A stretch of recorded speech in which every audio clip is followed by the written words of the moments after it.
होर्मुज के बाद मुस्तफा का प्लान लाल सागर को ब्लॉक करने का है, लेकिन ईरानी सुप्रीम लीडर का यह प्लान पश्चिम एशिया की जंग का विस्तार अफ्रीका तक कर सकता है। दरअसल रिपोर्ट्स यह है कि बाब अल मंदेब को चोक करने में अफ्रीकी देश इरिट्रिया भी हूती का साथ दे सकता है। यानी मंदेब में अब एक नहीं बल्कि दो बैरियर होंगे और यह सब कुछ होगा मुस्तफा के इशारे पर। लेकिन सवाल यह है कि इरिट्रिया ईरान का साथ क्यों देगा और क्या होर्मुज की तरह ही लाल सागर रूट भी बंद होने वाला है। आप देखिए सुपर एक्सक्लूसिव रिपोर्ट।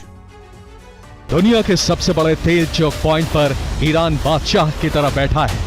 होर्मुज से शिपिंग लगभग बंद हो चुकी है। अब ईरानी सुप्रीम लीडर का प्लान लाल सागर को ब्लॉक करने का है, जिसके लिए जंग का विस्तार अफ्रीका तक करने का प्लान है। लाल सागर की बारूदी अग्नि सूडान और इरिट्रिया तक पहुंच सकती है। मुश्तबा लाल सागर में अपने प्रॉक्सी नेटवर्क को मजबूत कर रहे हैं ताकि लाल सागर से गुजरने वाली शिपिंग लेन को ब्लॉक कर सके। इसके लिए ईरान अफ्रीका में मौजूद देश इरिट्रिया का सहारा ले रहा है। इस रणनीतिक बिंदु पर इरिट्रिया ईरान का नया हूती बन सकता है। दावा है कि इरिट्रिया सूडान में अपना प्रभाव बढ़ा रहा है। वो सशस्त्र इस्लामी समूहों को प्रशिक्षण दे रहा है, उन्हें हथियार भी मुहैया कराए जा रहे हैं। इरिट्रिया जिन संगठनों को मदद दे रहा है उनमें ज्यादातर पूर्वी सूडान के संगठन हैं। वो एक बड़ा नेटवर्क खड़ा करने की कोशिश कर रहा है ताकि सूडान और इरिट्रिया के बीच बफर जोन बनाया जा सके, साथ ही लाल सागर में प्रभाव बढ़ाया जा सके। अफ्रीकी देश सूडान में सालों से गृहयुद्ध जारी है। खासकर रेड सी स्टेट, कस्साला और कदारिफ में मिलिशिया गुट सबसे ज्यादा एक्टिव है। हॉर्न ऑफ अफ्रीकी देशों में शामिल इरिट्रिया सूडान के दक्षिण में मौजूद है।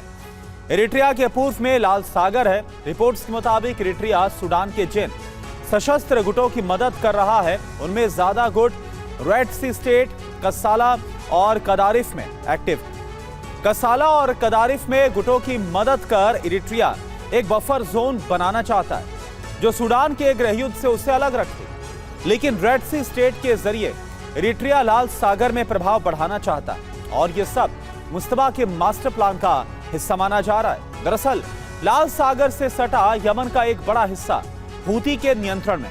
हूती के कंट्रोल वाली करीब 300 किलोमीटर की तटरेखा लाल सागर से सटी।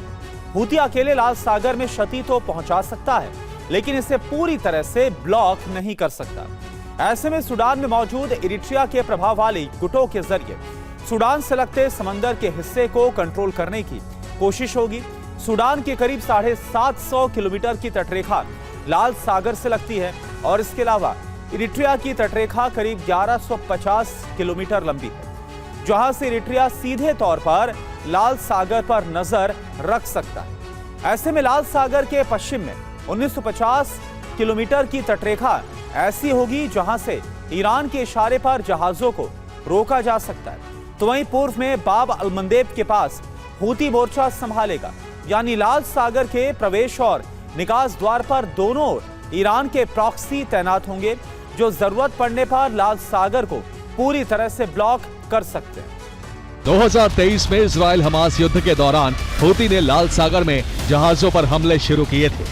इरिट्रिया के पास हूती को लाल सागर में रोकने की क्षमता है, लेकिन इसके बाद भी हूती के हमलों पर सरकार ने चुप्पी साध ली।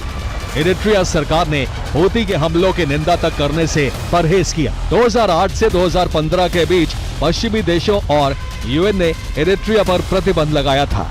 तब ईरान ने उसकी आर्थिक मदद की, तेल शिपमेंट भेजे गए। लेकिन 2015 में जब यमन में युद्ध शुरू हुआ तो सऊदी अरब और यूएई ने इरिट्रिया को भारी वित्तीय मदद और निवेश का लालच देकर अपनी ओर कर लिया। इसके बाद इरिट्रिया ने ईरान से दूरी बना ली और यमन में सऊदी गठबंधन का साथ दिया। लेकिन 2020 के बाद से यूएई ने अपनी उपस्थिति कम की और पश्चिमी दबाव इरिट्रिया पर फिर बढ़ने लगे, जिसके बाद इरिट्रिया का झुकाव चीन, रूस और ईरान वाले गुट की तरफ दोबारा हो गया।